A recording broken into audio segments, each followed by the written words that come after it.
جب اللہ انسان پر کوئی آزمائش بھیجتا ہے تو وہ اس آزمائش کے ساتھ کوئی نہ کوئی ایسی آسانی بھی بھیجتا ہے جو انسان کو اس آزمائش کے وقت میں آگے بڑھنے میں مدد دیتی ہے۔ کبھی وہ آسانی کسی انسان کی صورت میں ہوتی ہے،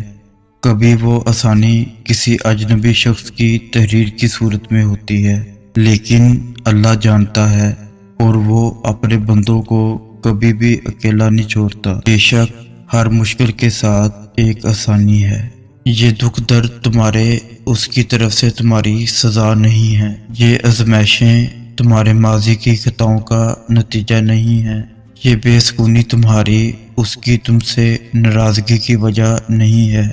یہ اس کے طریقے ہیں تمہیں خود تک بلانے کے۔ یہ بے چینی بے وجہ نہیں ہے، وہ اپنے محبوب بندوں کو سزائیں نہیں دیا کرتا، وہ جن سے محبت کرتا ہے انہیں تکلیف میں نہیں چھوڑا کرتا، وہ تمہارے دعاؤں میں اٹھنے والے ہاتھ خالی نہیں موڑتا، وہ تمہارے سجدوں میں بہتے ہوئے آنسو بے مول نہیں چھوڑتا، وہ تو تمہاری خاموش دعاؤں کو بھی بڑے غور سے سنتا ہے، وہ تمہاری سسکتی فریادیں اپنے پاس سنبھال لیتا ہے، وہ جب تمہیں سجدوں کی توفیق دیتا ہے تو تمہارا انتظار کرتا ہے،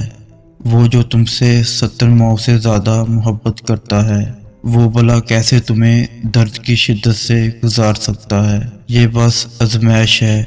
جو وہ اپنے محبوب بندوں کو دیتا ہے۔ اس کٹن وقت میں تمہارا صبر تمہیں اپنے رب سے ملوا دیتا ہے۔ جب صلے کا وقت آتا ہے تو وہ اپنی رحمت کے سارے دروازے کھول دیتا ہے۔ جب کن فرما دیا جاتا ہے تو آسمانوں کے فیصلے تمہاری رضا کے مطابق لکھ دیتا ہے، پھر وہ بھی حاصل ہو جاتا ہے جو کبھی لا حاصل رہا ہو۔